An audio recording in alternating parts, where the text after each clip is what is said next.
नमस्कार। आज देश की तमाम फटाफट खबरों में आपका स्वागत है।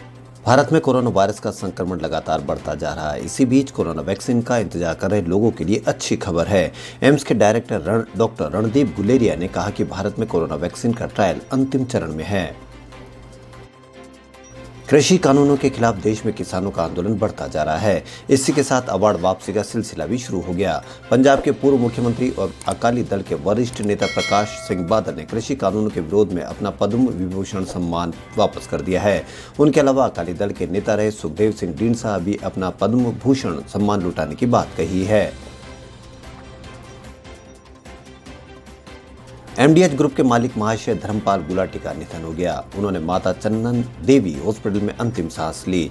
98 वर्षीय महाशय धर्मपाल बीमारी के चलते पिछले कई दिनों से माता चन्नन हॉस्पिटल में एडमिट थे। महाशय धर्मपाल का जन्म 27 मार्च 1923 को सियालकोट में हुआ था। साल 1933 में उन्होंने 5वीं कक्षा की पढ़ाई पूरी करने से पहले ही स्कूल छोड़ दी थी।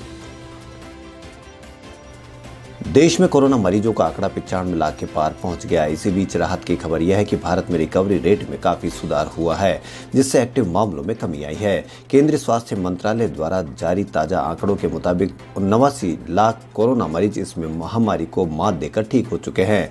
इसी के साथ ही कोरोना रिकवरी दर बढ़कर 94.11% हो गई है।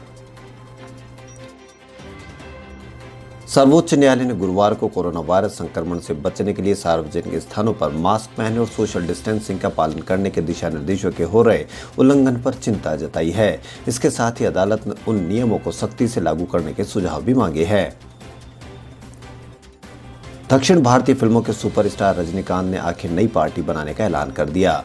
पार्टी को जनवरी में लॉन्च किया जाएगा। इसके संबंध में 31 दिसंबर को घोषणा की जाएगी। ये जानकारी रजनीकांत ने ट्वीट के जरिए दी है। अगले साल अप्रैल मई महीने में तमिलनाडु में विधानसभा चुनाव होने इससे पहले रजनीकांत का सक्रिय राजनीति में उतरना काफी अहम माना जा रहा है।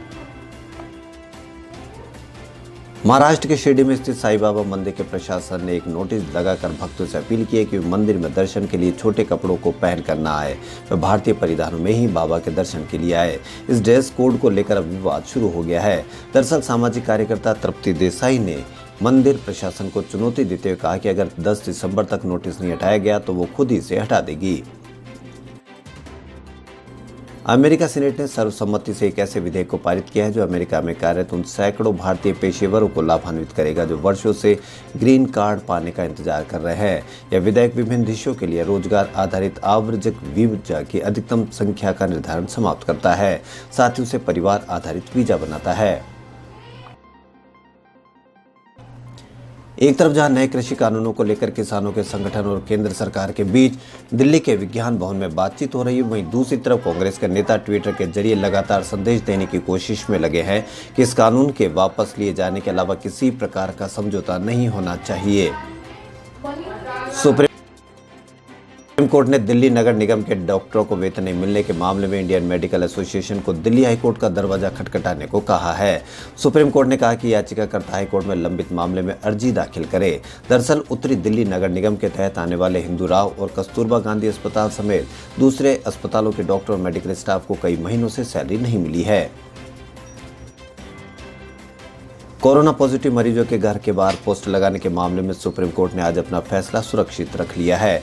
सॉलिसिटर जनरल तुषार मेहता ने कहा कि केंद्र सरकार ने कहा है कि हमारी सरकार की ऐसी कोई गाइडलाइन नहीं है। कुछ राज्यों ने किया वो इसलिए कि कोई अनजान व्यक्ति घर में एंट्री ना कर पाए। याचिकाकर्ता ने कहा कि दिल्ली, पंजाब, ओडिशा ने ऐसा करने से रोक लगा दी है। कोर्ट ने सॉलिसिटर जनरल से पूछा कि क्या केंद्र सरकार राज्यों को ऐसा न करने के लिए एडवाइजरी जारी कर सकती है। केंद्र ने बताया कि उसने राज्यों को पत्र लिखा है, जिसके बाद सुप्रीम कोर्ट ने अपना फैसला सुरक्षित किया है। निजी क्षेत्र के एचडीएफसी बैंक ने गुरुवार को कहा कि भारतीय रिजर्व बैंक ने उसे अपनी आगामी डिजिटल कारोबार गतिविधि और नए क्रेडिट कार्ड जारी करने को अस्थायी रूप से रोकने के लिए कहा है। केंद्रीय बैंक ने एचडीएफसी के डेटा सेंटर में पिछले महीने कामकाज प्रभावित होने के चलते यह आदेश दिया। पिछले 7 दिनों से लगातार चल रहे किसानों के प्रदर्शन का गुरुवार को 8वां दिन हो गया। पंजाब के मुख्यमंत्री कैप्टन अमरिंदर सिंह ने आज गृह मंत्री अमित शाह से मुलाकात की, जिसके बाद उन्होंने दोनों पक्षों से इस मुद्दे को सुलझाने की अपील की। किसानों के प्रतिनिधि मंडल की आज फिर सरकार से बातचीत हो रही है। सरकार से वार्ता होने से पहले ही किसानों ने 2 टूक में कह दिया कि आज की बातचीत में सरकार के पास उनकी मांगे मानने के लिए आखिरी मौका है। बॉलीवुड के ड्रग कनेक्शन की जांच कर रही नारकोटिक्स कंट्रोल ब्यूरो ने अपने ही विभाग के 2 अधिकारी को निलंबित कर दिया। सूत्रों से मिली जानकारी के मुताबिक दोनों अफसरों की भूमिका संदेहास्पद मिली है। विभाग को शक है कि दोनों ने आरोपियों की जमानत दिलाने और अग्रिम जमानत मिलने पर अपरोक्ष रूप से मदद की है। गौरतलब है कि ड्रग्स मामले में गिरफ्तार मशहूर कॉमेडियन भारती सिंह और उनके पति हर्ष लिम्बाचिया की जमानत अर्जी पर सुनवाई के दौरान कोई अफसर अदालत पहुंचा ही नहीं था। अदालत को एनसीबी का पक्ष सुने बिना ही दोनों कलाकारों को जमानत देनी पड़ी थी। देश में कोरोना के एक्टिव केस में गिरावट का सिलसिला लगातार 6 दिन से जारी है। बुधवार को 5089 एक्टिव केस कम हुए हैं। लगातार चौथा दिन रहा जब 5000 से ज्यादा मरीज कम हुए। बीते 24 घंटे में कुल 33,743 नए केस आए, 36,301 मरीज ठीक हुए और 497 की मौत हो गई। खबरों में फिलहाल इतना ही। यदि आपको हमारा चैनल पसंद आए तो लाइक, सब्सक्राइब और शेयर अवश्य करें। धन्यवाद।